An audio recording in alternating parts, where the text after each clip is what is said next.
কেষ্টপুর ব্রিজে উঠে গাড়িটা 5th গিয়ারে তুলল অনিন্দ।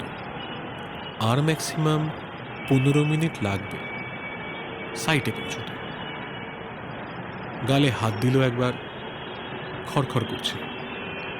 শেভিংটা ঠিক মতো হয়নি, তাড়াহুড়োর জন্য। অবশ্য এই তাড়াহুড়োটার জন্য দায়ী দীপের ফোনটা।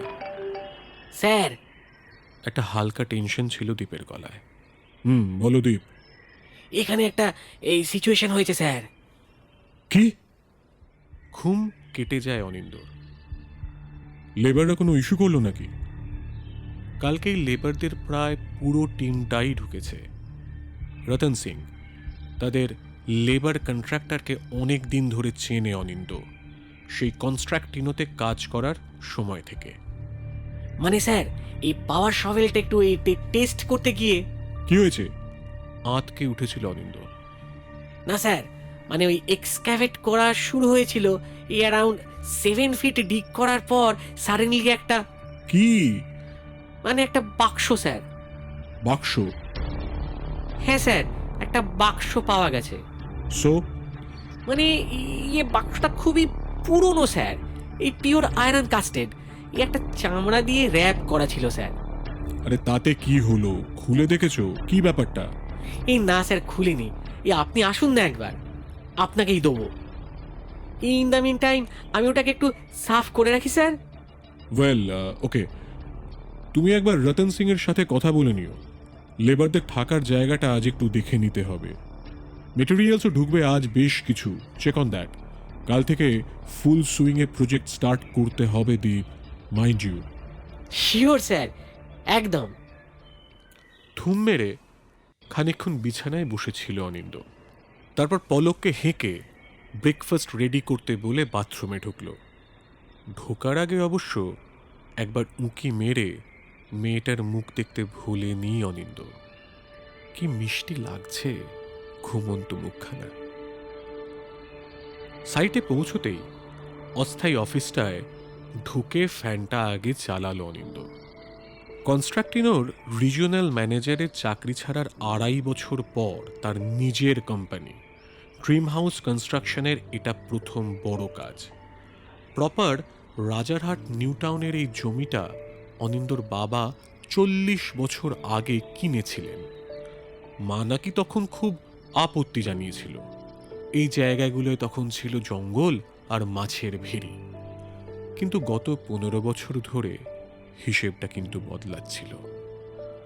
কলকাতা শহরের সময় হয়েছিল দুহাত তুলে আর মোড়া ভাঙার। পরের পর প্রজেক্ট স্যাংশন হচ্ছিল, আর তারা আধুনিক ময়দানবরা তৈরি করে ফেলছিল ইট কাঠের জঙ্গল। এই নিউ টাউনের অন্তত 31টা প্রজেক্টে অনিন্দ নিজে কাজ করেছে। তাই নিজের 43 বছর বয়সে এসে যখন নিজের কোম্পানি খোলার ঝুঁকিটা নিচ্ছিল অনিন্দ, তখন থেকেই তার প্ল্যান ছিল তাদের এই 1.5 বিঘে জমিটাতে হাউজিং বানানোর। ড্রিম হাউস কনস্ট্রাকশন 3-4টে টুকটাক কাজ করলেও এই প্রজেক্টটা তাদের প্রথম বড় কাজ। অবশ্য প্রফিটও বিস্তর। ত্রিনা, ওদের রিসেপশনিস্ট, এখনই পাগল হয়ে যাচ্ছে বহুবিধ ইনকোয়ারি কলগুলোতে। দীপ ঢুকল। স্যার, বলো। দাও দেখি তোমার ওই বাক্সটা। এই যে স্যার। নিজের টেবিলের ড্রয়ার থেকে বার করে অনিন্দর সামনে রাখল দীপ। একটা ঝুরঝুরে হয়ে যাওয়া পাতলা চামড়ার চাদর দিয়ে মোড়া। সাবধানে চামড়ার ভাঁজটা খুলে ফেলে অনিন্দ। লোহার পাতে তৈরি একটা বাক্স, বাচ্চাদের চৌকো টিফিন বক্সের মাপে। বক্সটা খোলার কোনো জায়গা নেই। একটা শক্ত প্রলেপ দিয়ে এমনভাবে বাক্সটা আটকানো হয়েছে যে ওটার মধ্যে কোনো বাতাস যেন না ঢোকে। আশ্চর্য না? বলল দীপ। গালা। স্যার কি? বলছি এটা গালা। রাজা মহারাজারা এরকম ভাবে গুরুত্বপূর্ণ কিছুকে গালা দিয়ে সিল করে দিতেন। বড় একটা স্ক্রু ড্রাইভার আনত দ্বীপ। এবার অনিন্দরও কৌতূহল হচ্ছিল। বাক্সের গঠন আর চেহারাই বলে দিচ্ছে এর জন্ম অন্তত 150-200 বছর আগে তো বটেই। ছোট লোহার বক্সটা বেশ ভারী। দু একবার নাড়িয়ে চাড়িয়ে দেখেও নিল অনিন্দ। না, বোঝা যাচ্ছে না ভিতরে কি আছে। দীপ পুরো ছোটোখাটো একটা ওয়ার্কশপই তুলে আনলো। স্ক্রুড্রাইভার, রেঞ্জ, হ্যামার, কি নেই তাতে। বেশ শক্ত এই গালার পুটিংটা। দীপও হাত লাগালো। ড্রিম হাউস কনস্ট্রাকশনের মালিক কাম চিফ ইঞ্জিনিয়ার আর জুনিয়র ইঞ্জিনিয়ার কাম সাইট সুপারভাইজার মিলে টাইট গালার আবরণটা ভাঙতে পারল প্রায় 10 মিনিট পর। তালা কিছু নেই স্যার। ওই গালাটাই তালার কাজ করছে দীপ। স্যার, এই গুপ্তধন নেই তো? গুপ্তধন এইটুকু বাক্সে? মানে মানে যদি কোহিনূর কিছু। আহা, স্টপ ইট দীপ। বলা সত্ত্বেও একটা চাপা উৎকণ্ঠা নিয়ে বাক্সটার ডালা আস্তে আস্তে খুলল অনিন্দ। সাদা সাদা গুঁড়োয় ভর্তি বাক্সের ভিতরটা। হাসি চেপে দীপের দিকে তাকিয়ে আরো হাসি পেল অনিন্দ। আহারে, বেচারা ভেবেছিল কিনা কোহিনূর। এই এই বাক্সটার মধ্যে গুঁড়োগুলো কিসের স্যার? লোহার বা হীরের নয় ফসিও। মানে গালা দিয়ে সিল করে এত ভারী একটা বক্স কেউ মাটির তলায় এমনি এমনি রেখে দেবে স্যার? আরে দীপ, এটার প্রাচীনত্ব নিয়ে আমার সন্দেহ নেই। হতে পারে বহু বহু কাল আগে এখানেও লোকবসতি ছিল। সামহাও এই বক্সটা হয়তো মাটির তলায় চাপা পড়ে যায়। মানে ওই ভূমিকম্প গোছের কিছু হয়েছিল হয়তো। তার যুক্তি দীপকে যে খুব একটা সন্তুষ্ট করতে পারেনি সেটা বুঝতে পারে অনিন্দ। কথা বাড়ায় না সে। যাই হোক, আমি এটা আপাতত বাড়িতে নিয়ে যাব। এই রতন সিংকে একবার ডাকো তো। আর তুমিও এসো, একসাথে একটা ব্রিফিংয়ের দরকার। আর হ্যাঁ, আমি একটু বাদে বেরিয়ে ব্যাংকে যাব, লাঞ্চ সেরে ব্যাক করব। মিনওয়াইল তুমি ঠিক চেকলিস্ট মিলিয়ে টেস্টিংগুলো আরম্ভ করবে কিন্তু। দীপ মাথা নাড়িয়ে বেরিয়ে যেতে চামড়ার পুটিটা দিয়ে বাক্সটা মুড়তে লাগলো অনিন্দ। রং চটে যাওয়া বিবর্ণ চামড়াটা দিয়ে বাক্স মোড়ার কাজ শেষ হলে একবার ভ্রু কুঁচকে উঠল তার। বাক্সটার ঠিক মধ্যিখানে চামড়ার চাদরে উর্দুতে কি সব যেন লেখা আছে। অনিন্দ মোবাইলে একটা ছবি তুলে নেয়। মিত্রা সাহাব, এসে গেছে রতন সিং।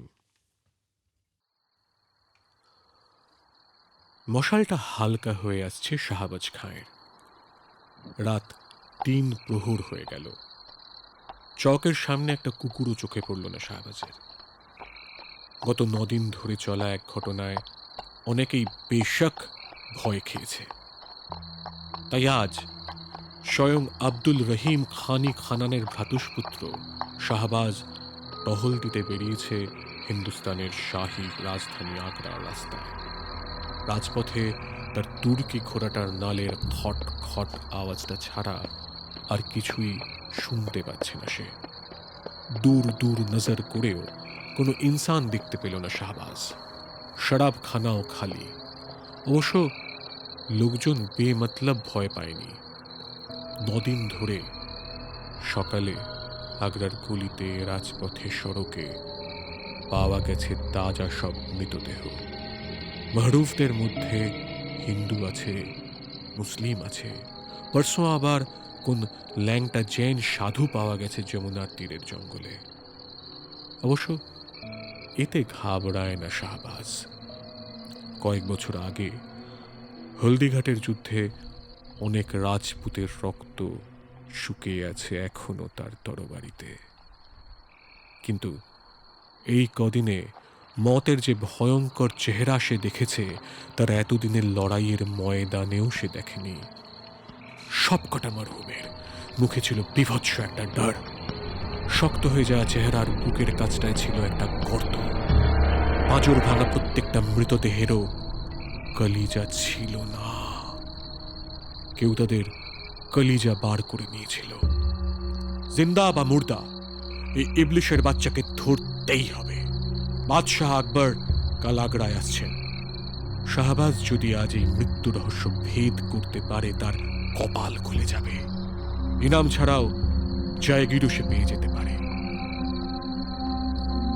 এসব ভাবতে ভাবতেই হঠাৎ দাঁড় ঘোড়াটার সামনের দু পা তুলে দিয়ে সজোরে ডেকে উঠল।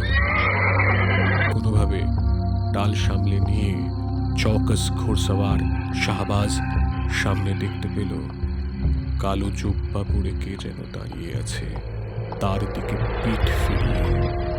আর একটা বিশ্রী জঘন্য দুর্গন্ধ সে বেশক পাচ্ছে। কার হও বদতমিজ! রেগে গেল শাহবাজ। আর এই বেকুব তো কোনো উত্তরই দিচ্ছে না। শাহবাজ এগিয়ে গেল লোকটার কাছে। বদ গন্ধটা আরো তীব্র হচ্ছে যেন। কৌন হো তুম? উত্তর না পেয়ে পা দিয়ে লোকটার পিঠে একটা কষিয়ে লাথি মারল খানি খানানের ভ্রাতুষ্পুত্র। এবার ঘুরে তাকালো সে, আর মুহূর্তে কাঠ হয়ে গেল শাহবাজ। হাত বাড়িয়ে তার তরবারি কুশমুক্ত করার আগেই খবর পেয়ে 50 জন পাতশাহী সৈন্য নিয়ে ঘটনাস্থলে পৌঁছলেন স্বয়ং আব্দুল রহিম খানি খানান। তার প্রিয় ভাইপো পড়ে রয়েছে আগ্রার শাহী সারাকে, মৃত। চোখে মুখে একটা বিকট ভয়, আর বুকের কাছে একটা খোদল। পাঁজর ভাঙা বুকের শিরা উপশিরা ভেদ করে স্পষ্ট বোঝা যাচ্ছে শাহবাজের দেহ থেকে তার হৃৎপিণ্ডটা কেউ উপড়ে নিয়েছে।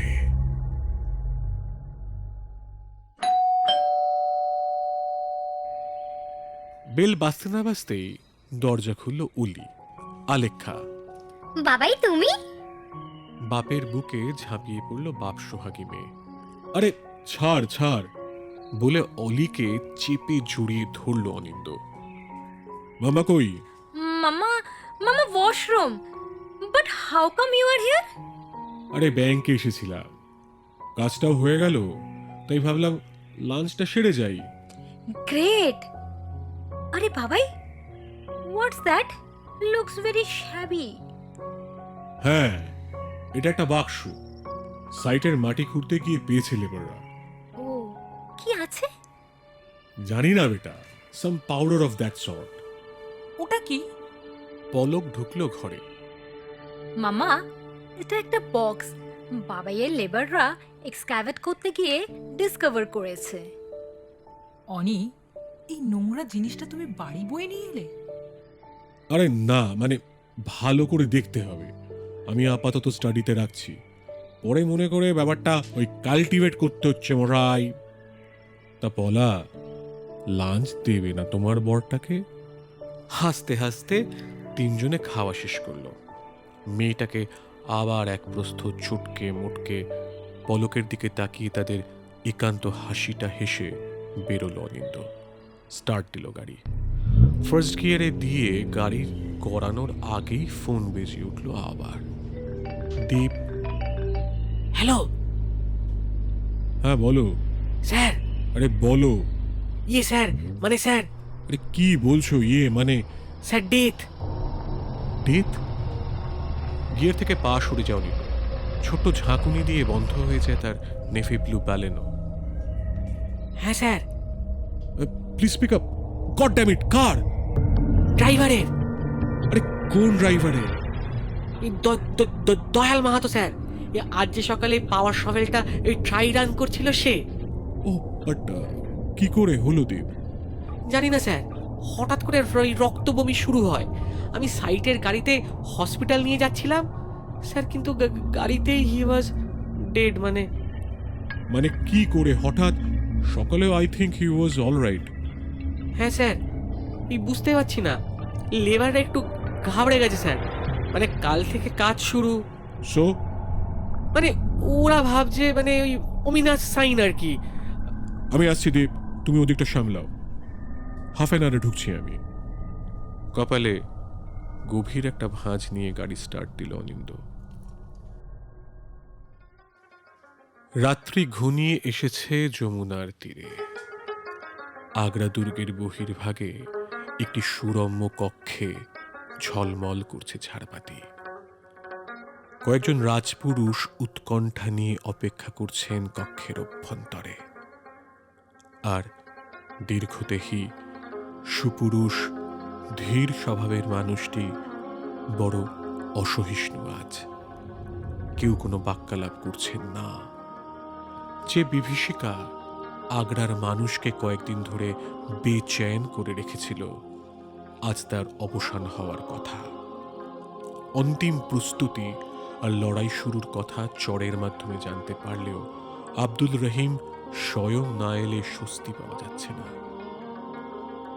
জাহাপনা খানি খানান, বলো বলো, তোমার জন্য বেসাবার হচ্ছিলাম, বলো কি হলো। সারা ভারতবর্ষের তামাম অধিবাসীর ভাগ্য নিয়ন্তা সম্রাট আকবরকে আভূমি কুর্নিশ করেন আব্দুল রহিম খানি খানান। সম্রাটের সঙ্গে উপবিষ্ট টোডারমল, বীরবল, মানসিং, মোল্লা দো পেয়াজা, আবুল ফজল, ফেজি সকলকেই আদাব জানালেন তিনি। বলো, কাম ফতেহ ফতেহ। মুহূর্তে উজ্জ্বল হয়ে ওঠে সম্রাটের মুখ। গলা থেকে মহামূল্যবান মরকত মালা খুলে দিলেন আকবর। বন্দার গুস্তাখি মাফ হুজুর, কিন্তু ওই মালার হক আমার নয়। স্বয়ং শাহিনশার দেওয়া পারিতোষিক গ্রহণ না করাটা তাকে অসম্মান জানানো, কিন্তু তার স্বরাষ্ট্রমন্ত্রীকে বিলক্ষণ চেনেন আকবর। তাহলে কে, কার জন্য ওই ইবলিশকে আমরা খতম করতে পারলাম রহিম খাঁ? তুমি দুপুরে খবর পাঠালে যে তুমি ওয়াকিফ হয়েছে ওই শয়তানের পাত্তা লাগাতে। 50 জন চুনন্দি ঘোড়সওয়ার নিয়ে তুমি বেরোবে, আর এখন তুমি ফতেহ করে এসছো। আগ্রায় যে মতের খতরনাক সিলসিলা চলছিল, কলিজাখোর ওই হেরওয়ানকে তুমি খতম করেছ। আমি নই জনাব, এক হিন্দু মহাত্মা না থাকলে আমি বেবস ছিলাম। উনি আমাকে দোপহারে ইত্তেলা দেন যে উনি বেশক জানেন যে ওই পিশাচ কোথায় আছে আর ওকে কিভাবে মারতে হবে, আর ওনার মশওয়ারাতেই কাম ফতেহ করেছি আমি। হুকুম, আমার সিপাহীদের 14 জন গোড় নিয়েছে। কি তাগত ছিল ওই জানোয়ারের! শির ধরে বেঝিঝক বদন থেকে আলাদা করে দিচ্ছিল। শিউরের প্রবহ যুদ্ধের পোর খাওয়া নায়ক আব্দুল রহিম খান খানান, সেই মহাত্মা এখন কোথায়? বাইরে জনাব, হুকুম করলে আন্দারে। না, আমি যাব। সম্রাটের পিছন পিছন বেরোয় তার সভার সপ্তরত্ন। চাঁদের আলোয় বাগানের শ্বেত পাথরের কারুকার্য করা বিশ্রাম স্থানগুলি উজ্জ্বল। 5টা মশাল নিয়ে সম্রাটের খাস দেহরক্ষীরা অনুসরণ করল হিন্দুস্তানের সবচেয়ে গুরুত্বপূর্ণ মানুষটিকে। আর সম্রাটের অঙ্গস্বরূপ বাকি 7 জনও কিন্তু ভারতবর্ষের ইতিহাস বদলে দেওয়ার ক্ষমতা রাখেন। তাদের একটা ছোট দল বাগানের বিল্ল বৃক্ষটির তলায় উপস্থিত হল। তার বাগে এই বৃক্ষটি শোভনীয় না হলেও বিল্লপত্র নাকি তার বেগম যোধার পুজোতে লাগে।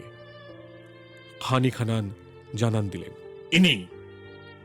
পদ্মাসনে বসা দীর্ঘদেহী মানুষটি গৈরিক বস্ত্রে, রুদ্রাক্ষে, স্ফটিকে, পদ্মবীজের প্রভৃতির মালায় ছিলেন সজ্জিত।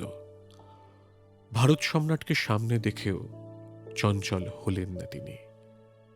ধীরে উঠে দাঁড়ালেন। গৌরবর্ণের এই হিন্দু সাধুটির কপালে টিকা, তার শরীর থেকে অদ্ভুত চন্দনগন্ধ সকলেই পেলেন। স্বয়ং সম্রাটকে প্রণাম করতে দেখে বাকিরাও প্রণাম জানালেন দৃশ্যতই শ্রদ্ধেয় এই মানুষটিকে। জয়স্তু। প্রণাম। তামাম আগ্রা আপনার কাছে আভারী সাধুজি। মহামতি আকবর জানেন কিভাবে শ্রদ্ধা জানাতে হয়।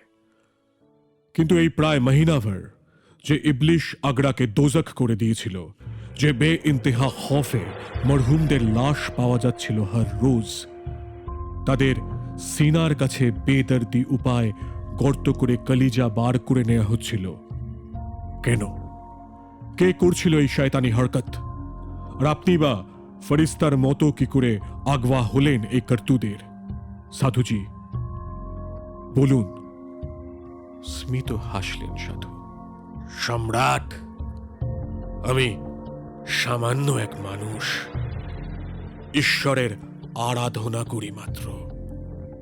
ধরে নিন ঈশ্বরই আমাকে জানিয়েছিলেন এই ভয়ঙ্কর ঘটনার কথা, যা চলছিল রাজধানীতে। কিন্তু কে ছিল এই শয়তান? মানসিং বলে ওঠেন, গম্ভীরন সাধুজি। জগতে শুভ আর অশুভর লড়াই চলছে সৃষ্টির আদি থেকে। এই লড়াইয়ে অশুভ বা অন্যায় কয়েকবার জয়লাভ করলেও শুভ শক্তির জয় অন্তে অবশ্যম্ভাবী। যে দুরাত্মা এই ঘৃণ্য কর্ম করছিল, সে এক নরকের ভয়ঙ্করতম আত্মা।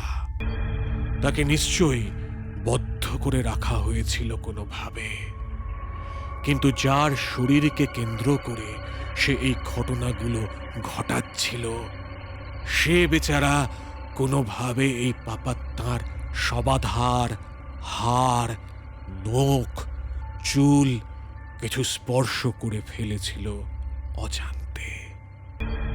আর সেই স্পর্শের মাধ্যমে আধার খুঁজে পায় এই অত্যন্ত শক্তিশালী দুর্বৃত্তের আত্মা। সে জাগ্রত হয়ে ওঠে মহারাজ, মানসিংকে উদ্দেশ্য করে বলে চলেন সাধু।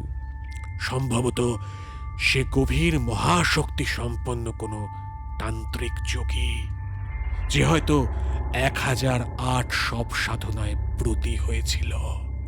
প্রবল কিন্তু ভয়ানক সেই সাধন পথ থেকে সে চ্যুত হয় এবং তার আত্মার অধিকার হয় সমস্ত ভয়ঙ্কর অন্যায় অশুভ অভিচারের।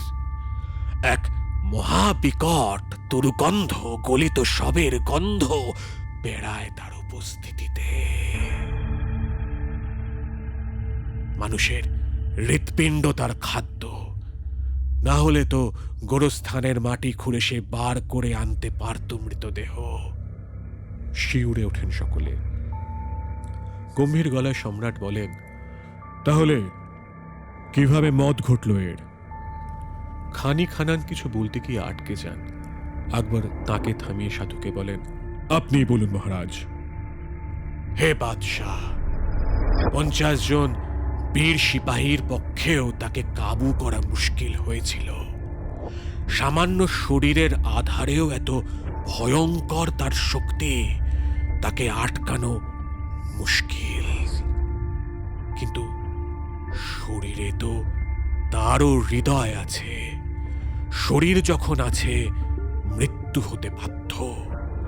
আর যার শরীরে ওই পাপীর বাস, সেখানে তো আরেকটি আত্মাও আছে, যার শরীর তার নিজের। এই শয়তান সাধকের শক্তি কখনো পরাজিত হতেও পারে। কখন? এবার প্রশ্ন টোটর বলে, যার দেহ কেন্দ্র করে এই শয়তানি চলছে, যদি তার নিকটজন কেউ থাকে আর সে আসে সামনে, তাহলে শয়তানের সঙ্গে আসল মানুষের লাগে দ্বন্দ্ব। অন্তরে অন্তরে কখনো অন্তরের সেই লড়াইতে শয়তান যেতে, কখনো মানুষ। আসলে ভালোবাসার শক্তির থেকে প্রবল যে আর কিছু হয় না সম্রাট। মাথা নাড়লেন আকবর। কূটবুদ্ধির বীরবল তৎক্ষণাৎ বলে উঠলেন, এক্ষেত্রে তাহলে কি দাঁড়াচ্ছে মহাত্মন? শয়তান ভর করা ওই মানুষটা আপনার সন্তান। এই প্রথম গলা একটু কেঁপে গেল সাধুর। ধ্যান যোগে আমার ইষ্ট আমায় জানিয়েছিলেন ইঙ্গিতে। পরের দিনে আমি যাত্রা করি আগ্রার উদ্দেশ্যে। আগ্রাতে আমার পুত্র বৎসর খানেক পূর্বে ভাগ্য অন্বেষণে এসেছিল।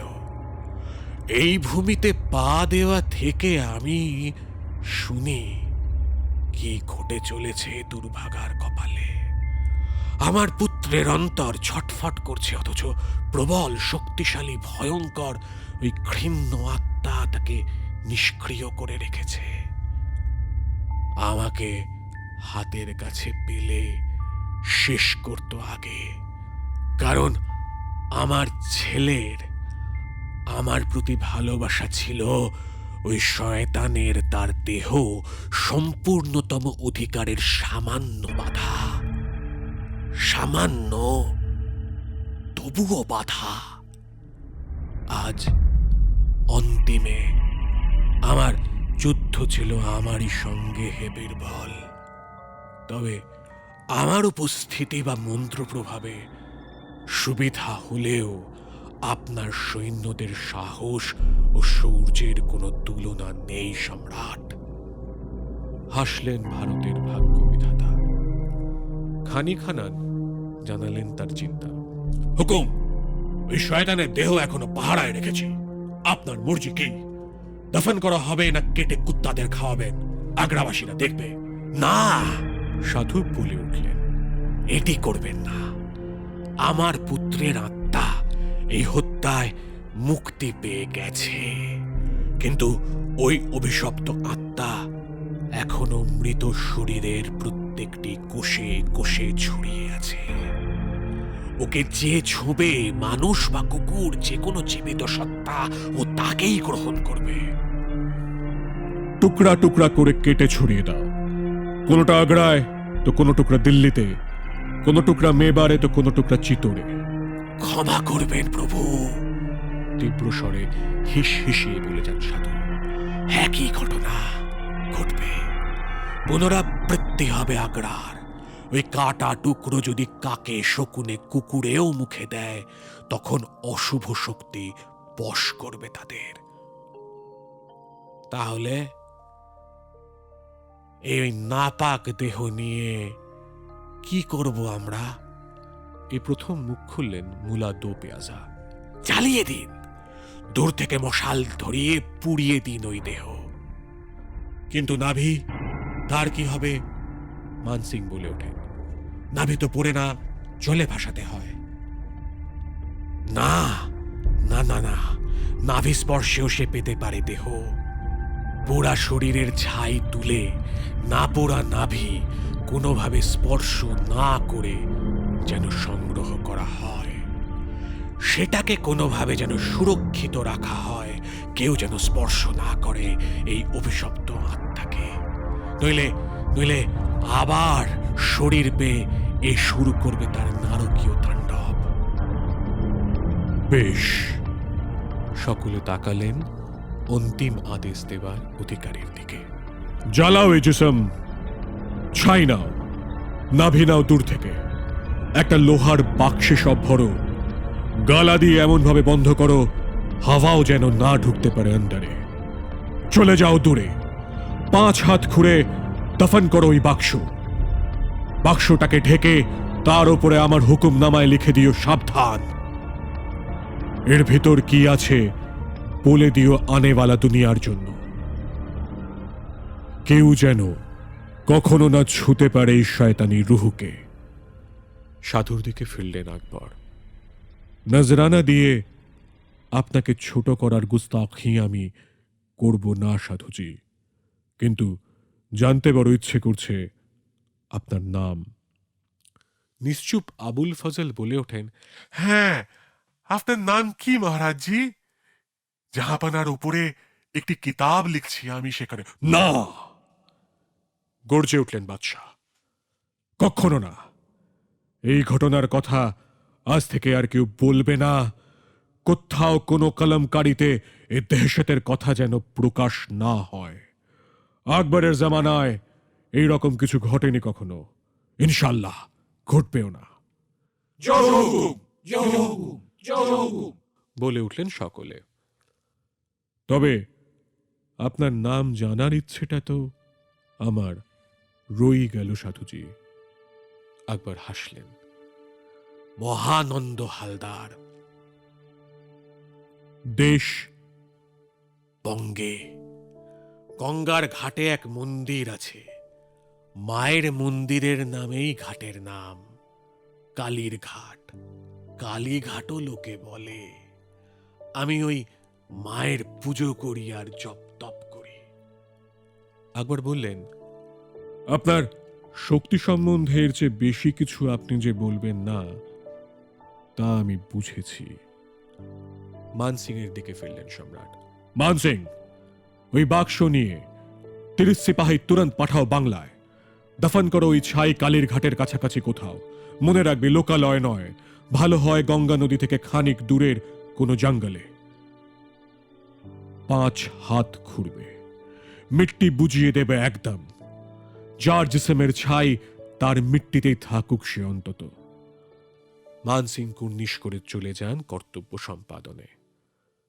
মহানন্দ হালদারের দিকে তাকিয়ে বলেন আকবর, আপনি একজন ফরিস্তা, একটু দোয়া করবেন আমার জন্য। মহানন্দ আশীর্বাদ করেন হিন্দুস্তানের সর্বশক্তিমান পুরুষটিকে। ইতিহাস আপনাকে চিরজীবন মনে রাখবে সম্রাট। জয়যুক্ত হন।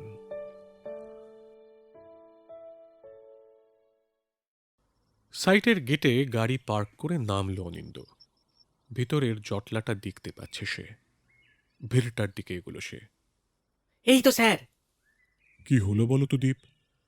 গড নো স্যার, এরা কয়েকজন দুপুরে খাবার রান্না করছিল, বুঝলেন তো।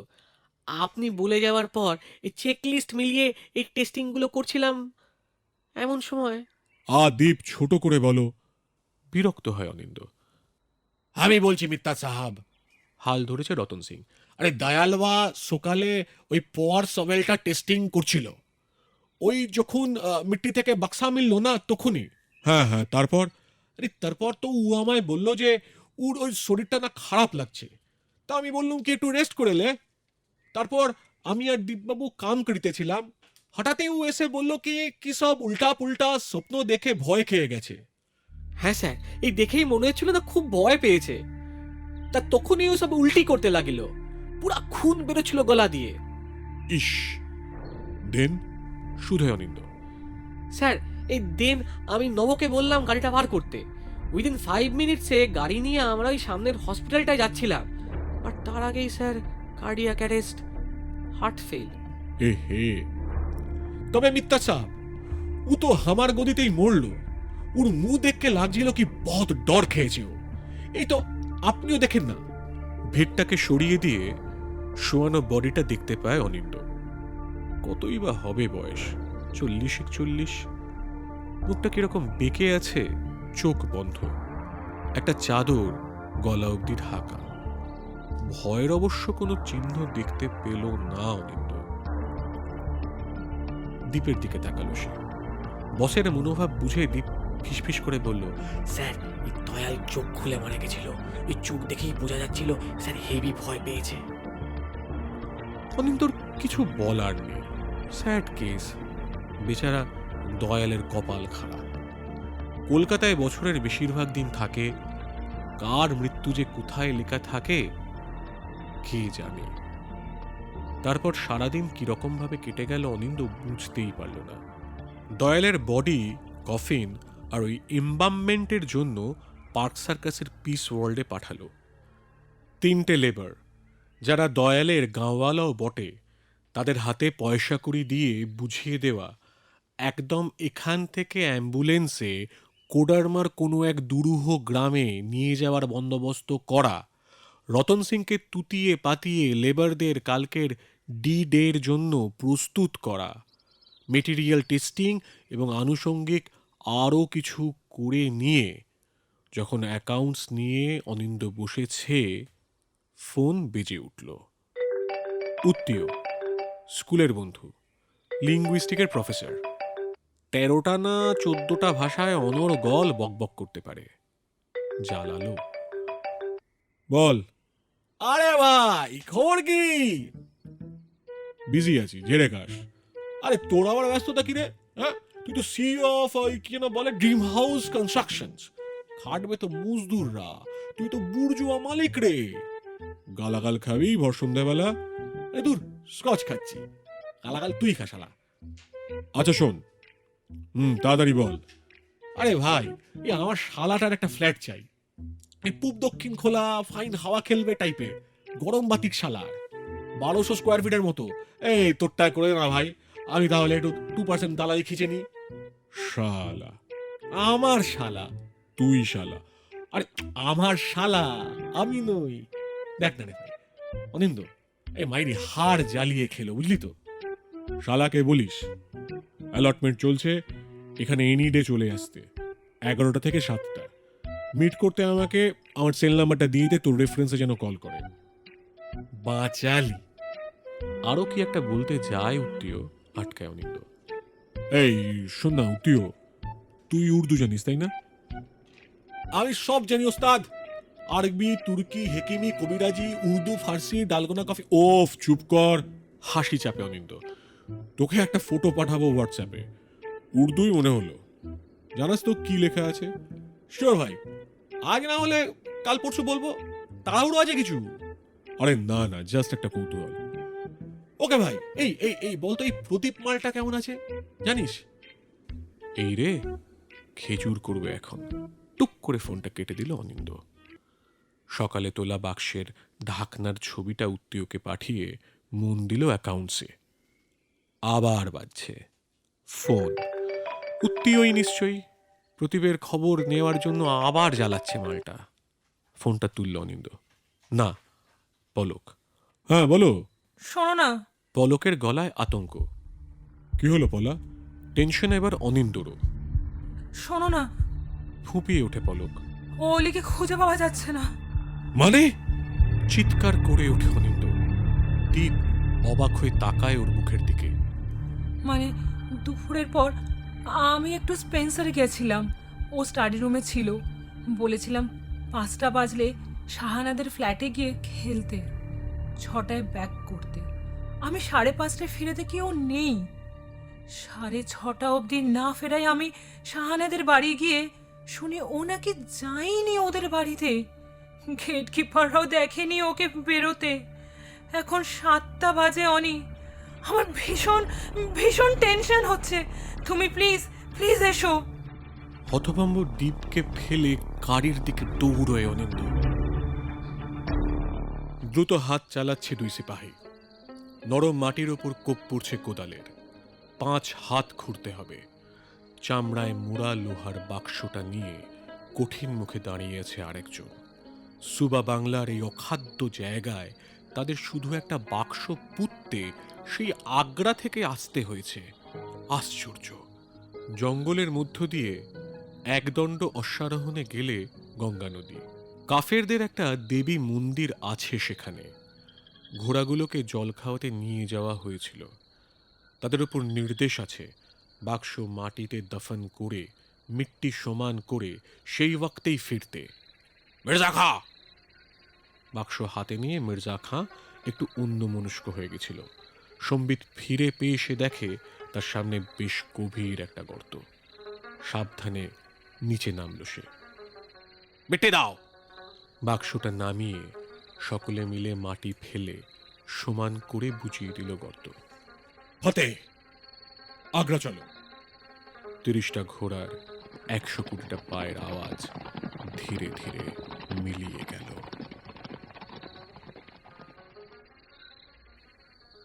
ক্লান্ত হাতে কলিং বেলটা বাজালো অনিন্দ। পলক দরজা খুলল।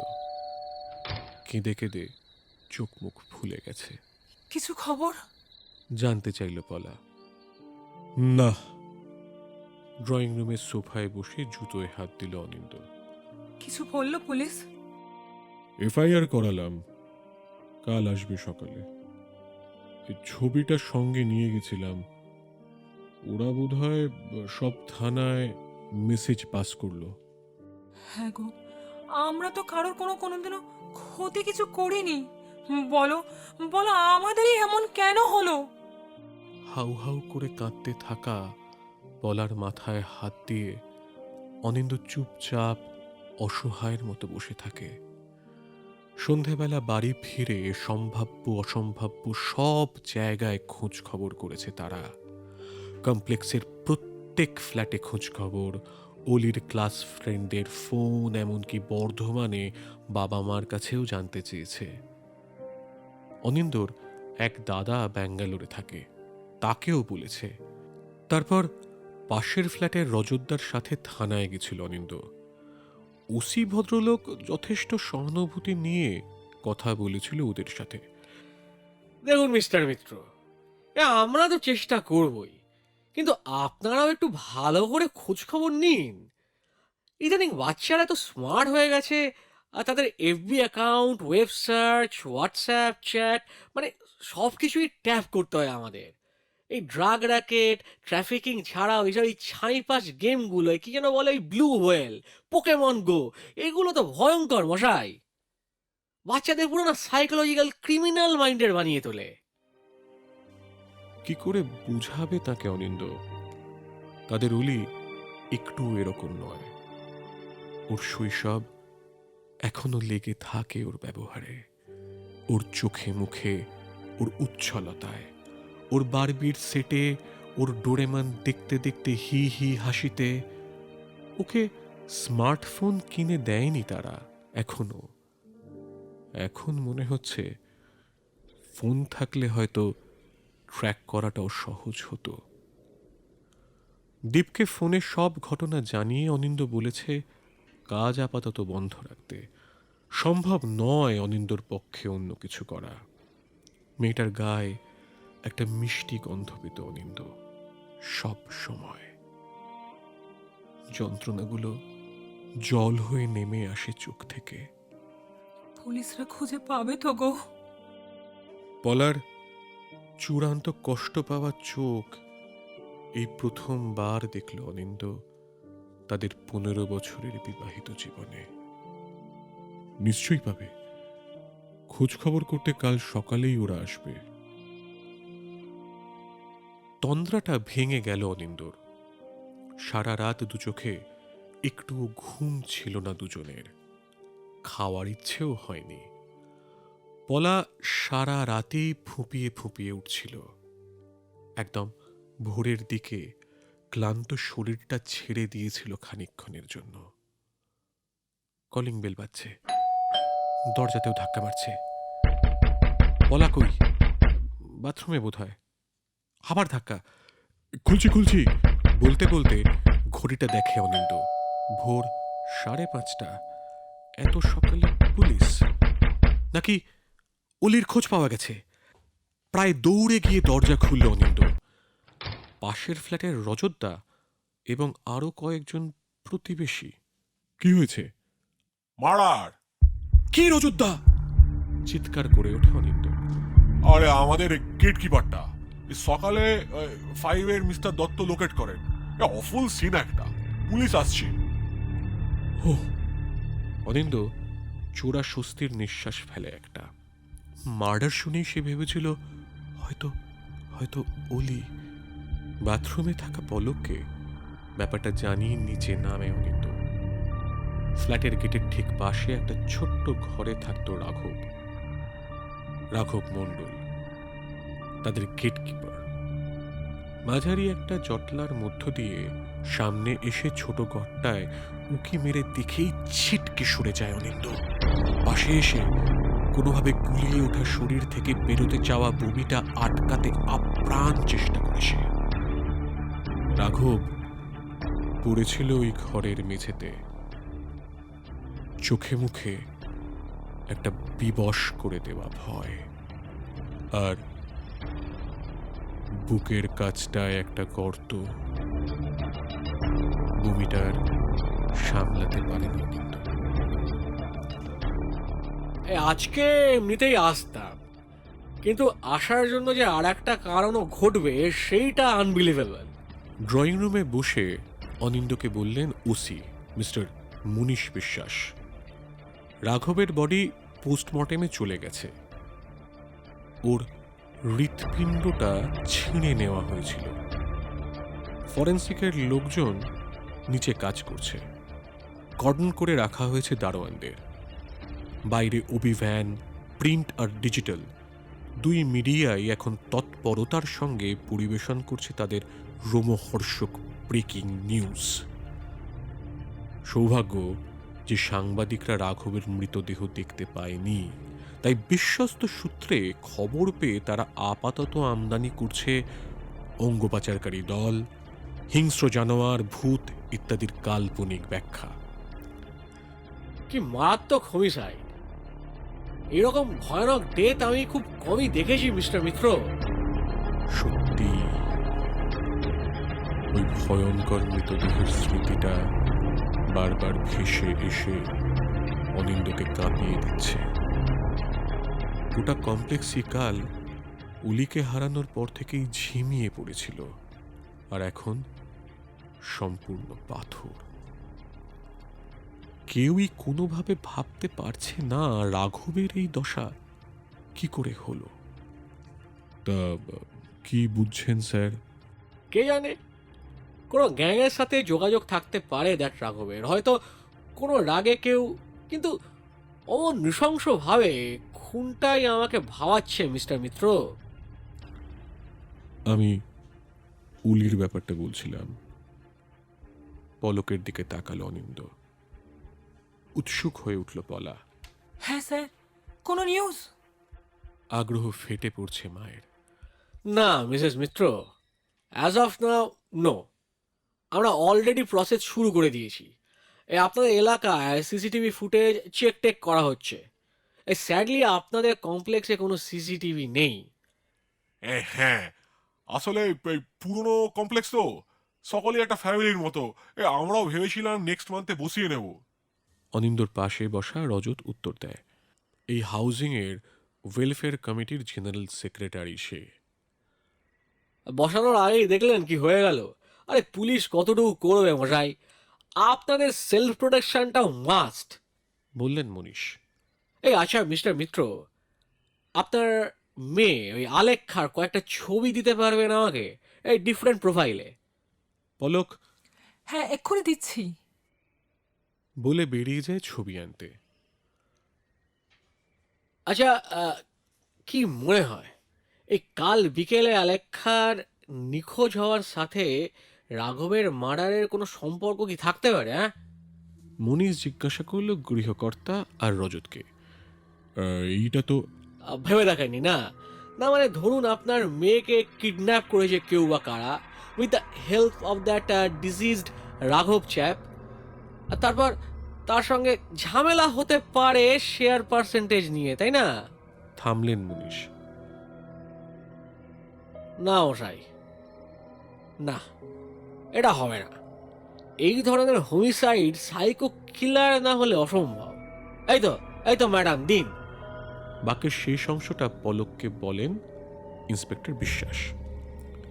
তারপর উঠে ভারী নরম স্বরে বলেন তিনি, এই দেখুন মিসেস মিত্র, আমারও একটা মেয়ে আছে বুঝলেন, আলেখ্যারই মতো। একটু ভরসা রাখুন ম্যাডাম, আমরা ঠিক খুঁজে এনে দেবই আপনার বাচ্চাটাকে। খুব চেষ্টা করছি ম্যাডাম, ভয় পাবেন না ম্যাডাম, বিশ্বাস হারাবেন না। শুনতে শুনতে আবার চোখে জল চলে এলো অনিন্দর। যেতে গিয়ে দেয়ালের দিকে তাকিয়ে হঠাৎ থমকে গেল অফিসার। আরে বাপরে, আপনারা দুজনেই তো শুটার ছিলেন দেখছি। হ্যাঁ, তা ছিলাম। ন্যাশনাল লেভেলের 50 মিটার পিস্টলের ক্যাটাগরি ছিল। ন্যাশনাল রাইফেল অ্যাসোসিয়েশন অফ ইন্ডিয়ার ফ্রেমে বাঁধানো সার্টিফিকেট দুটো থেকে চোখ ফিরিয়ে অনিন্দকে বললেন মনীষ। রিভলভার আছে? হ্যাঁ রিভলভার আছে? হ্যাঁ আছে। আর নিশ্চয়ই লাইসেন্সড? 100 বার। দেখুন মিস্টার মিত্র, বিশাল প্রজেক্ট শুরু করছেন নিউ টাউনে। কাল একজন লেবারের ডেথ হলো, মেয়ে নিখোঁজ, গেটকিপারের আনইউজুয়াল হোমিসাইড। এই সব আলাদা আলাদা কেস, কিন্তু যাকে আপনার পেশাগত কারণে কোনো শত্রুপত্র নেই তো? এনিমি? সামান্য ভেবে অনিন্দ জবাব দিল, না, অ্যাটলিস্ট আমার জানা নেই। আরে অজাত শত্রু কেউ হয় না মিত্তি সাহেব। যাই হোক, রিভলভারটা সঙ্গে কিন্তু রাখবেন কয়েকদিন। পলক আর অনিন্দকে অবাক করে দিয়ে বেরিয়ে গেলেন লোকাল থানার ওসি। 8 তলার বিশাল ছাদটার আলচেতে একলা দাঁড়িয়ে ছিল অনিন্দ। রাত প্রায় 12টা বাজে। সারাদিন অজস্র ফোন আর সমবেদনার কথা শুনে শুনে সে ক্লান্ত। পলকও। এখনো খবর পাওয়া যায়নি অলির। রাঘবের খবরটার ব্রেকিং নিউজ নয় এই মাঝরাতে, তাই মিডিয়ার অভিভ্যানগুলো খালি করে দিয়ে গেছে তাদের হাউসিংয়ের এন্ট্রান্স। অলির স্কুলের ম্যাম, ওর বন্ধু, তাদের মায়েরা যথাসাধ্য ইনফরমেশন পুলিশকে দিয়ে যথেষ্ট সাহায্য করেছে। ফোনটা ভাইব্রেট মোডে আবার বেজে উঠল। না, ধরবে না অনিন্দ। নিজেকে খুব হিরো একটা লোক মনে হচ্ছে ওর। নিচে পলককে হালকা সিডেটিভ দিয়ে শুইয়ে এসেছে। ও একটু একলা থাকুক। অলি যেন তাদের মধ্যে সব কথাগুলো নিয়ে চলে গেছে। আবার কাঁপছে তার ট্র্যাক প্যান্টের পকেট। কাঁপুক। কি হতে পারে বাচ্চাটার? দীপ এসেছিল। কাল কয়েকটা চেক ওকে সাইন করে দিতে হবে। থানা থেকে ফোন করে মুনিশবাবু জানতে চেয়েছিলেন মুক্তিপণ চেয়ে কোনো ফোন টোন এসেছিল কিনা। আসেনি। ফোনটা আবার বাজছে। এত রাত্রে কি র্যানসাম চেয়ে ফোন আসতে পারে? ফোনটা বার করলো অনিন্দ। উত্তীয়। এত রাত্রে আবার সমবেদনা আর আশ্বাসের কথা শুনতে হবে। ধরল না ফোন। আকাশের দিকে তাকালো সে। আবার ভাইব্রেশন, আবার উত্তীয়। বল। আরে ফোন ধরছিস না কেন, ইডিয়েট? প্রচন্ড উত্তেজনা উত্তীয়র গলায়। কেন? আরে বলছি, আগে আগে বল, তুই আমায় যে ছবিটা পাঠিয়েছিলি আর ওই লেখাটা, ওটা কি কোনো বাক্সের ওপরে ছিল অনিন্দ? প্রথমে বুঝতে পারে না অনিন্দ। তারপর বলে, হ্যাঁ তা ছিল উত্তীয়, বাট আমি এখন ওটা নিয়ে। চুপ কর! রাগী গলায় বলতে থাকে অনিন্দর স্কুলবেলার প্রিয় বন্ধু। এখন বল সামহাউ ওটাকে অলি খুলেছিল, ঘেটেছিল? কেন বলতো? এবার একটা উত্তেজনা টের পায় অনিন্দ। আরে বল না। না মানে, আমি যখন আসলাম তখন একবার জানতে চাইলো, দেন আমরা লাঞ্চ করলাম, আমি সাইটে এলাম, আমি জানি না তো। আরে ভেবে বল অনি, ভেবে বল প্লিজ প্লিজ। উত্তীয়র গলা শুনে মনে হচ্ছে এই উত্তরটার ওপর ওর জীবন মরণ নির্ভর করছে। ভাবতে চেষ্টা করে অনিন্দ। তারপর দ্রুত বলতে থাকে, আমি বক্সটা স্টাডি রুমের টেবিলের ওপর রেখে দিই, তারপর লাঞ্চে বসি। দাঁড়া একটা কি যেন হ্যাঁ ইয়েস। বলা শীষ যখন দেখেছে অলিকে স্পেন্সার্সে যাওয়ার আগে, তখন অলি স্টাডিতে ছিল। অনি অনি অনি অনি অনি ওটা কেউ খুলেছিল? অনি নেড়ে চেড়ে দেখেছিল কি আছে ভিতরে? What the? আরে আমি কি করে জানবো সেটা? আমি নিজে দেখেছিলাম উত্তীয় সাদা কালো গুঁড়ো কিসব ছিল।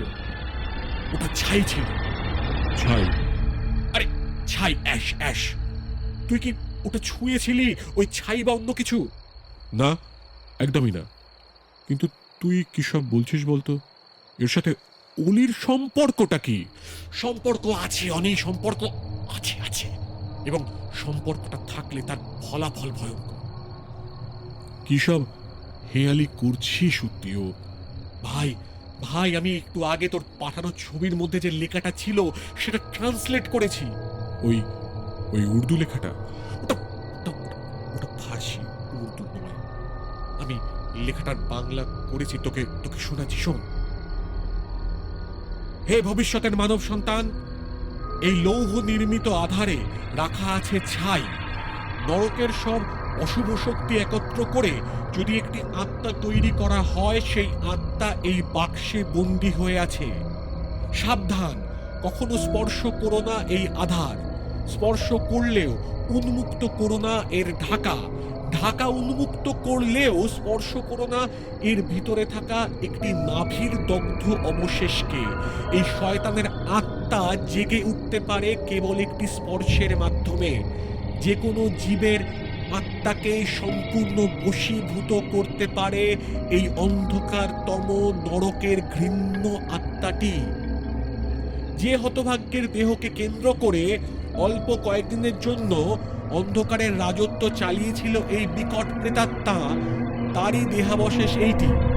এর মধ্যে রাখা নাভিটি যেন কেউ স্পর্শ না করে, না করে, না করে। এই আলো এবং ঈশ্বরের শত্রুটি প্রত্যহ একটি তাজা হৃৎপিণ্ড গ্রহণ করে থাকে কাউকে ভয়ানকভাবে হত্যা করার পর। ঘামতে থাকে অনিন্দ। যদি পুনরায় এই দুরাচারী আত্মা কোনো শরীর গ্রহণ করতে পারে, তারপর সে তার মৃত্যুর মিছিল শুরু করবে। এর শরীর থেকে নির্গত হয় গলিত শবের ন্যায় প্রচণ্ড দুর্গন্ধ, যার শরীর গ্রহণে সে পাপাচার করবে। একমাত্র তার নিকটজনই হতে পারে এই ভয়ঙ্করের একমাত্র বাধা, কারণ ভালোবাসার চেয়ে প্রবল আর কিছু হয় না। এই লেখা ভবিষ্যতের মানব সন্তানগণের উদ্দেশ্যে ভারতবর্ষের সর্বকালের সর্বশ্রেষ্ঠ সম্রাটের সাবধান বাণী। উঠিও, উঠিও। তাহলে কি ওলি এটা কি উত্তীয়? অনি অনি অনি অনি অনি বিস্তেডি বিস্তেডি। তবে এটা এটা এটা মিথ্যে নয় বলেই মনে হচ্ছে। অকারণ কেউ লিখবে কেন এইসব বল? কে লিখেছে এইসব উত্তীয়? কে লিখেছে উত্তীয়? কে? কেঁদে ফেলে অনিন্দ। এগুলো তো আজগুবি। আজগুবি নয় ভাই, আজগুবি নয়। আর আমার পড়াশোনা যদি ভুল না হয়, এই লেখা হচ্ছে আবুল ফজলের। আর আর আর এই এই ঘটনার মনে হচ্ছে আকবরের সময়, বুঝলি? আকবরী নামার রাইটিং স্টাইলের সঙ্গে অদ্ভুত মিল। শেষের কথাগুলো শুনছিল না অনিন্দ। তার কিরকম অবিশ্বাস্য লাগছিল। এই আধুনিক পৃথিবীতে দাঁড়িয়ে শয়তান, পাপাত্মা, এই শব্দগুলো তার কাছে কিরকম অচেনা ঠেকছে। আবার তার হাতে ভাইব্রেট করলো ফোন। পলক। ওকে কি বলবে এই সব কথা? অনিন্দ বলবে পলাকে? হ্যালো? কাঁপা গলায় বলল সে। অনেক প্রচন্ড ভয় করছিল। কি হয়েছে পলা? অনেক অনেক ফ্ল্যাটে কেউ ঢুকেছে। আমার আমার প্রচন্ড ভয় লাগছে। আমি প্রচন্ড ভয় পাচ্ছি। খুব বিশ্রী একটা গন্ধ পাচ্ছি। তুমি কোথায়? আসছি। বলে এক দৌড়ে 8 তলা থেকে 3 তলায় নামে অনিন্দ। তার সারা শরীর কাঁপছে। কাঁপা হাতে চাবিটা বার করে দরজা খুলল সে। আর তার নাক বন্ধ হয়ে গেল জঘন্যতম এক দুর্গন্ধে। নর্দমার বাঁকের চেয়েও উগ্র সেই গন্ধে অনিন্দর মনে পড়ে গেল উত্তীয়র বলা কথাগুলো। কোনো মতে বেডরুমে ঢুকে আলোটা জ্বালাতেই বোবা হয়ে গেল অনিন্দ। তার খাটের ওপর এলিয়ে আছে পলকের দেহ। উদ্ভ্রান্ত ভীত তার মুখ, বিস্ফারিত দু চোখে সারা পৃথিবীর অবিশ্বাস আর বিস্ময়। তার মৃত শরীরের বুকের মাঝে একটা গর্ত। তার রক্ত মাখা কাঁপতে থাকা হৃৎপিণ্ডটা দিয়ে কামড়ে কামড়ে খাচ্ছে যে তার দাঁতের ফাঁক, ঠোঁটের কষে গড়িয়ে পড়ছে রক্ত। তার বিশাল নখে ঝুলছে পলকের চামড়া, শিরা, মাংস। ঘরের বাতি জ্বলতে চমকে উঠে সে তাকালো তার দিকে। আর অনিন্দ মাথা ঘুরে সামনের টেবিলটায় ঝুঁকে জ্ঞান হারানোর মুহূর্তে সে ছুটে গেল ঘরের বাইরে। রাত প্রায় 11টা ছুঁই ছুঁই এখন। ড্রয়িং রুমের বড় সোফাটায় এলিয়ে আছে অনিন্দ। সামনের সেন্টার টেবিলের ওপরে রাখা আছে ওর রিভলভারটা, লোডেড। সিঙ্গেল সোফাটায় উত্তীয় বসে অলির রুবিক কিউবের পাজলটা ঘোরাচ্ছে এধার ওধার। চোখটা বুঝল অনিন্দ।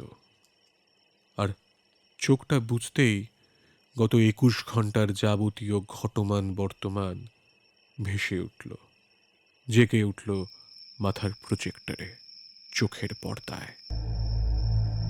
গতকাল জ্ঞান ফিরে টলতে টলতে কোনোভাবে এই সোফায় বসেই ইন্সপেক্টর বিশ্বাস আর উত্তীয়কে ফোন করতে পেরেছিল অনিন্দ।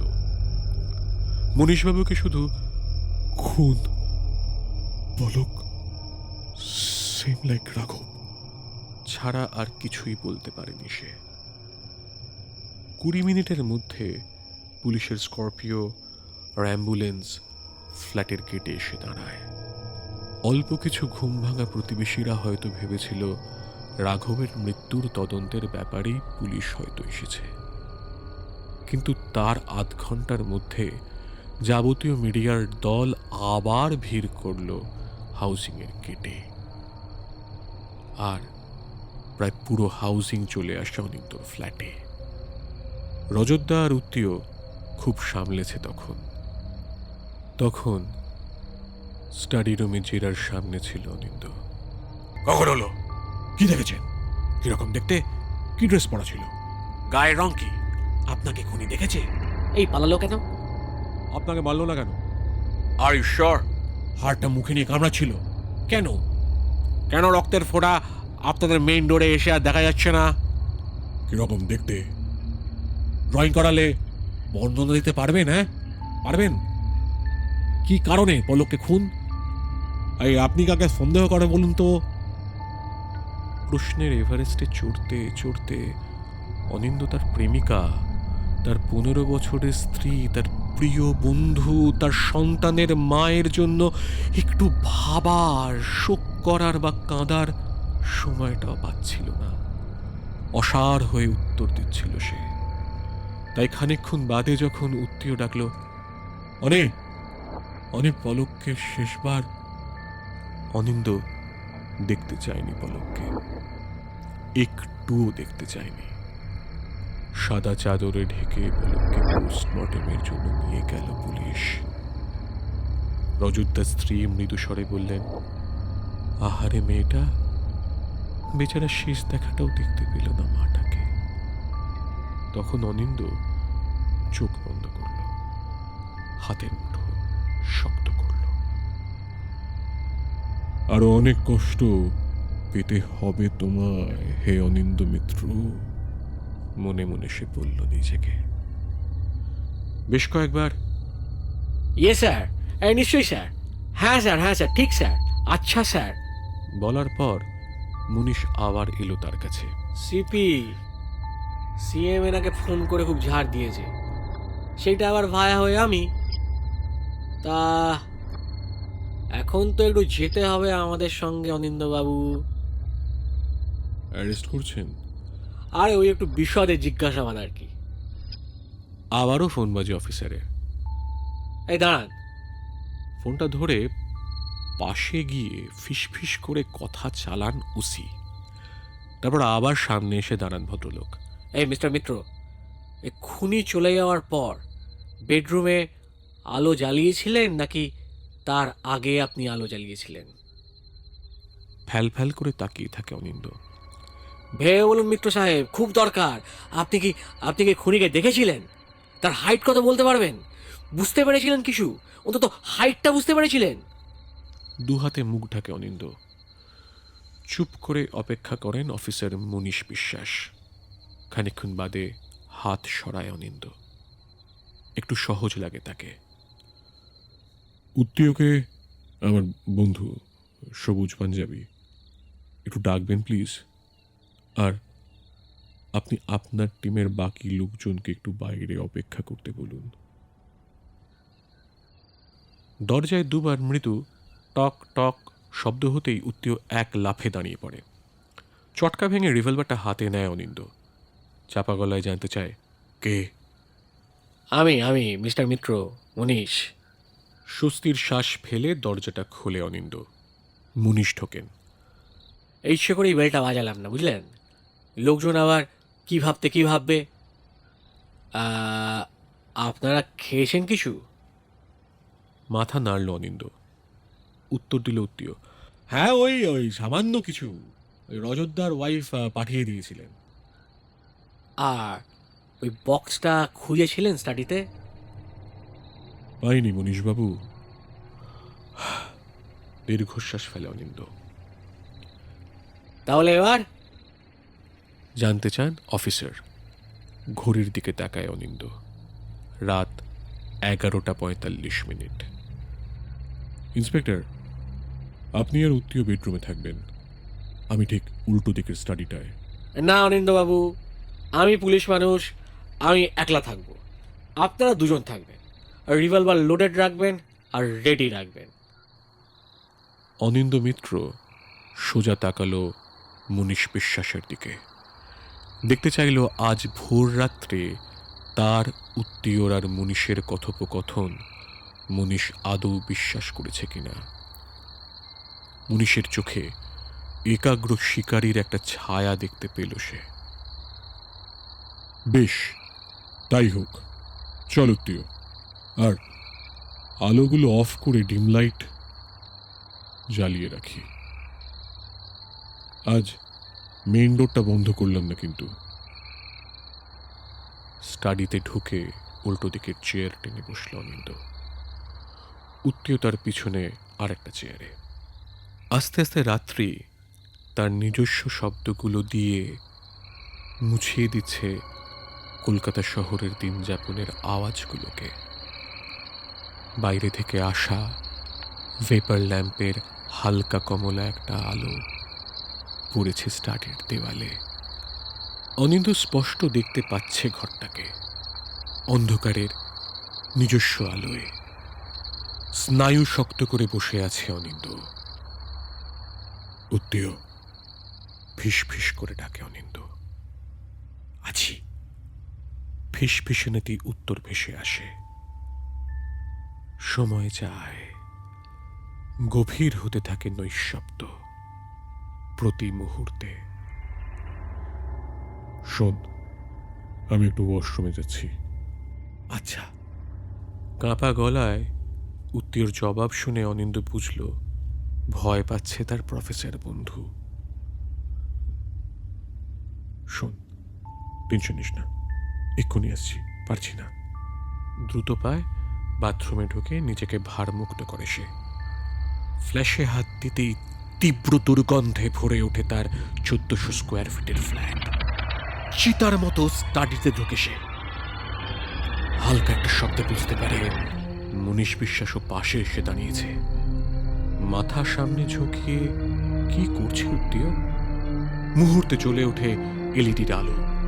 মক্ষম সময় ও ইন্সপেক্টর নার্ভ হারাননি। তাদের আর উত্তীয়র মধ্যে এখন যে হঠাৎ থমকে দাঁড়িয়েছে, সে যে তন্দ্রামগ্ন উত্তীয়র দিকে যাচ্ছিল সেটা বোঝা যাচ্ছে। ঘাড় ফিরল দুপে সেই অভিশপ্ত সত্তার। তার মুখে গভীর নৃশংসতা, ভয়ঙ্কর তার দাঁতের সারি। নরকের সপ্তম স্তর থেকে উঠে আসা এই চিপটার দাঁতগুলো ধারালো। বিকট লাশ পচা গন্ধ তার অস্তিত্বে।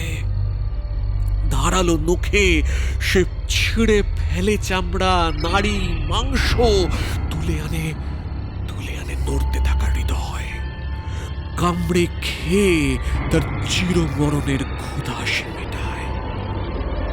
বিভৎস মুখভঙ্গি করে সে তাকালো অনিন্দর দিকে।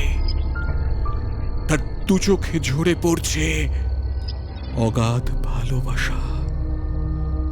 তার চোখের কোণ টলটল করছে।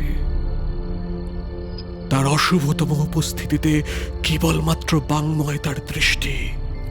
বাবাই, বাবাই, খুব কষ্ট হচ্ছে আমার। ওদের গলায় বাক্যটা ঠিক শুনতে পেয়েছিল অনিন্দ। তার 9mm থেকে বেরোনো বুলেটটা তার মেয়ের দু চোখের মধ্যখানে ঢোকার আগে যেমন ঠিক দেখতে পেয়েছিল অনিন্দ গতকাল। তার মায়ের শরীর থেকে হৃৎপিণ্ড ছিঁড়ে কামড়ে খেতে খেতে হঠাৎ আলো জ্বালিয়ে ফেলা তার বাবার সঙ্গে যখন মুহূর্তের জন্য চোখাচোখি হয়েছিল। এক পলকেই অনিন্দ বুঝেছিল উত্তীয়র কাছ থেকে শোনা সাবধান বাণীর মর্ম। এক পলকেই অনিন্দ বুঝেছিল তার অলি আর তার অলি নেই। কোনো ভয়ানক দুঃস্বপ্নের মতো তার মনটায় আলেখ্যা লুকিয়ে থাকলেও অন্যতর কোনো অপ্রাকৃত শক্তির হাতে সে এখন বদ্ধ। তার শরীরের মালকিন সে নয়। উত্তীয়র বলা সাবধান বাণীর প্রত্যেকটি ছত্র অনুভব করতে পারছিল সে, কিন্তু এখন তার সমস্ত নিজস্বতার চেয়েও প্রিয়তর 10 বছরের বুলেট বেঁধা শরীরটার কাছে এসে হাঁটু ভেঙে যায় তার। তার সোনাটা, তার পুচকাইটার কপালে হাত দিতে গিয়ে চটকা ভাঙে মনীষের অনুচ্চ চিৎকারে। করছেন কি? এ নিন, গ্লাভস পরুন। মনীষের দিকে তাকায় অনিন্দ। উত্তীয়কে ডেকে আলাদা করে মনীষকে বোঝাতে একটু বেগ পেতে হয়েছিল প্রথমে। সিপির ফোন আসার পরে যে কলটায় মনীষ যে কথা শুনেছিল তা তাদের বোঝানোটাকে সহজ করে দিয়েছিল। মনীষকে ওই ফোনটা করেছিল ফরেন্সিক ডক্টর। রাঘবের রুমের এভিডেন্স, মানে ফিঙ্গারপ্রিন্টস চেক আর বডি কেটে ছিঁড়ে দেখে আনঅফিসিয়ালি ভাবে ইনভেস্টিগেটিং অফিসারকে বলেছিলেন তিনি, কোনো বেটে মানুষের কাজ এটা। দারোয়ানের ঘরে পাওয়া ফিঙ্গারপ্রিন্টস তাই নাকি বলছে। মনীশবাবু ভেবেছিলেন হয়তো কোনো বামুন বা ডোয়ার্ফ রাঘবের খুনের পিছনে আছে, কিন্তু অনিন্দর পলকের মৃতদেহের ওপর এক ঝলকের জন্য আলেখ্যাকে দেখা ও তার সাথে মাটি খুঁজে পাওয়া লোহার বাক্সের ওপরের বাদশাহী সাবধান বাণী তাকে তার বিশ্বাস থেকে নড়িয়ে দিয়েছিল। মনীশবাবু শুনেছিলেন, উত্তীয় বুঝিয়েছিল, তিনি রাজি হয়েছিলেন অনিন্দর পাতা ফাঁদে শিকারী সেজে থাকতে। এখন যিনি গ্লাভস পরা অভ্যস্ত হাতে অলির মৃতদেহ সার্চ করতে করতে তুলে ধরলেন এই বাড়ির একটা ডুপ্লিকেট চাবি, যেটা অলির কাছেই থাকতো সবসময়। মেয়েটা ঘুমোলে অনিন্দ অনেক রাত অবধি ডান পায়ের বুড়ো আঙুলটা হালকা করে ধরে রাখত ছোট্ট থেকেই। আজও প্লাস্টিকের গ্লাভস হাতে অলির ডান পায়ের বুড়ো আঙুল ধরে বসেছিল ওর বাবা। কাঁধে হাত পড়তে চমক ভাঙে তার। উত্তীয়, আমি আমি মারলাম, আমি আমি আমি অলিকে আমি মারলাম। না অনি, না না, তুই ওকে মারিসনি ভাই, তুই ওকে ভালোবাসিস, তাই তুই ওকে মুক্তি দিলি রে। সত্যি ভালোবাসার শক্তির চেয়ে প্রবল আর কিছুই হয় না রে অনিন্দ, সত্যি। বন্ধুর বুকে মাথা রেখে শিশুর মতো কেঁদে ওঠেন ৪৫-এর বাবা। মনীষ কথা রেখেছিলেন তার। সাইকো খুনি আর সাইকো কিডন্যাপারের ওপর একটা ককটেল তিনি তৈরি করেছিলেন, যাদের আবার নাকি ওই পুরুলিয়ার জঙ্গলে এনকাউন্টার করা হয়েছে। সত্যিটা তিনি তার কর্তৃপক্ষকে বলেছিলেন কিনা, অথবা তাঁরা সেটা আদৌ বিশ্বাস করেছিলেন কিনা তা অনিন্দ জানে না বটে, কিন্তু তাঁর গায়ে যে কোনো আঁচ তিনি লাগতে দেননি সেটা নির্জলা সত্যি। সেই ঘটনার 23 দিন বাদে অনিন্দ এখন দাঁড়িয়ে আছে হাওড়া ব্রিজের ঠিক মধ্যখানে। পাশে উত্তীয়। সাইড ব্যাগ থেকে একটা লোহার বাক্স বার করল সে, গালা দিয়ে চারিদিকটা সিল করা। এটা লোহাপট্টি থেকে বানিয়ে এনেছে উত্তীয়, খুব মজবুত। এর মধ্যে অলির দেহের ছাইয়ের সাথে মিশে আছে ওর দগ্ধ না হওয়া নাভিটাও। ফেলে দিল বাক্সটা। অনিন্দ হাওড়া ব্রিজের ওপর থেকে।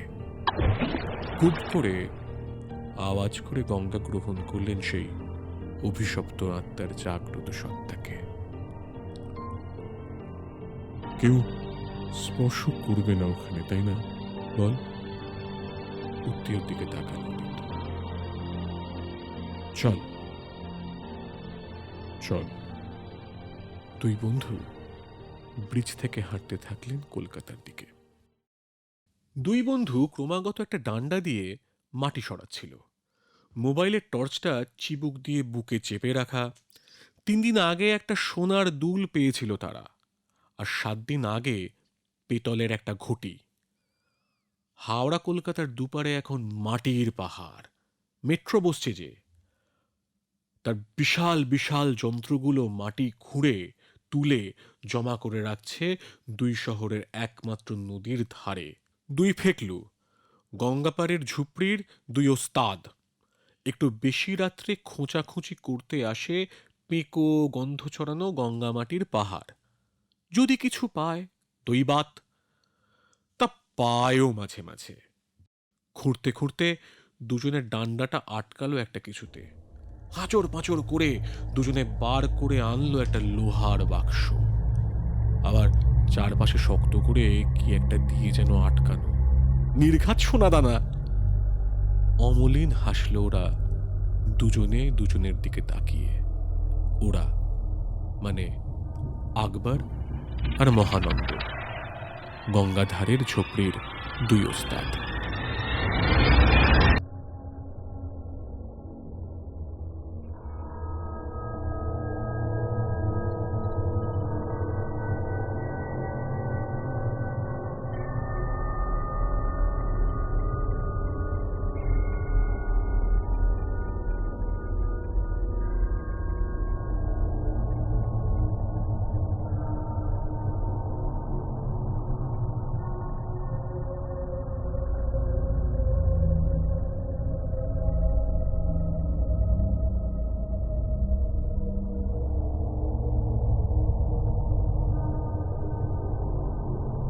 সিম্পলি সোহাম, শুধু তোমার জন্য।